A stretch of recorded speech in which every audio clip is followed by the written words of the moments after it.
many a judge has walked through the halls in this building behind me. And it was actually a couple Little Rock judges that spared the lives of Bruce Ward and Don Davis. This is day 3 of J Days. We're really excited to kick things off today. I can confirm at this point, Kenneth Williams has been pronounced dead. He was executed by the state of Arkansas. I'm in the wooded area where the body was found at around 7:30 yesterday morning. When one hears the word Parthenon, he or she often thinks of the structure standing tall in Greece among piles of rocks and rubble. People can have all kinds of collections: stamps, coins, records, maybe even posters. Stacy Johnson was supposed to be executed tomorrow at 7. That is not going to take place. He received a stay of execution. We talked about that just a second ago. I've talked to a few people here in town, including a man whose house fell in on top of his vehicles, his cars, and he said that it was probably one of the lowest moments of his life. I did do a Facebook Live where I walked around the town and I talked about it if anybody wants to go check that out. But it's shocking for a little community like this. Now, the tornado that came through here was an EF1. Just down the street in Kensett, there was an EF2. So there was multiple vortexes associated with this tornado. This is a very severe storm that was just associated with a large tornado outbreak that kind of went through the Midwest just yesterday around this time. The one that hit here, in fact, was yesterday at this time. At 7:30 is when it hit. And from the people I talked to, it only lasted a few seconds. In fact, like 4 or 5 seconds. It was a rain-wrapped tornado, so nobody could see it. And so it was dark, just like it is out here right now. And so it was just, there was really nothing anybody could do. Now, I did, like I said, talk to a few people, and this is the reaction of one man who said, wow, there's really just no words that could describe how he exactly felt. It was very...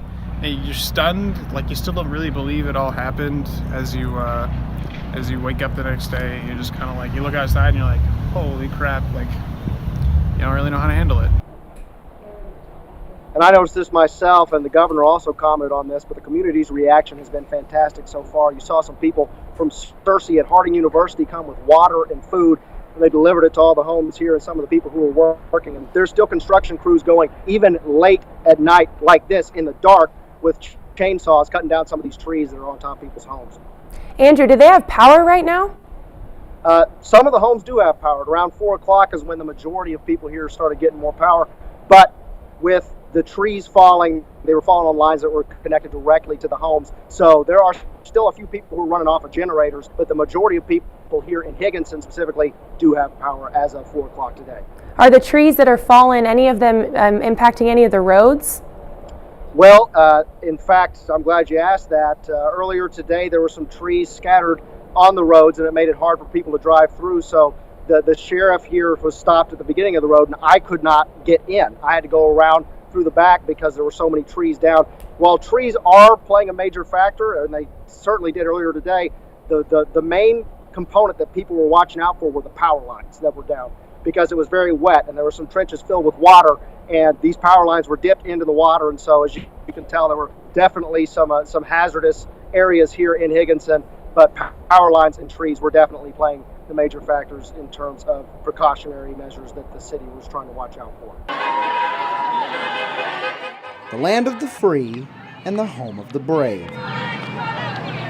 For Iranian student Miriam Sadat Amir Vagafi, these words seem like something from the past and not a true reflection of America's present. Let me tell you, the imagination about America for me was a peaceful country and free country. But the thing that I see here is that America is not free country, is not peaceful country anymore for me. Including Amir Vagafi, over 100 students from Iran, Iraq, Syria, Sudan, Libya, Yemen, and Somalia are affected by President Trump's travel ban. The protests in response to the ban have gotten plenty of attention. But some still support the ban for a variety of reasons, including national security. You have to put America first, and you have to just take a break for a few months, figure it out, and then just resume back to normal, I'm sure. The president insists that the ban is a security issue and not a religious one. But human rights experts in the Muslim community disagree.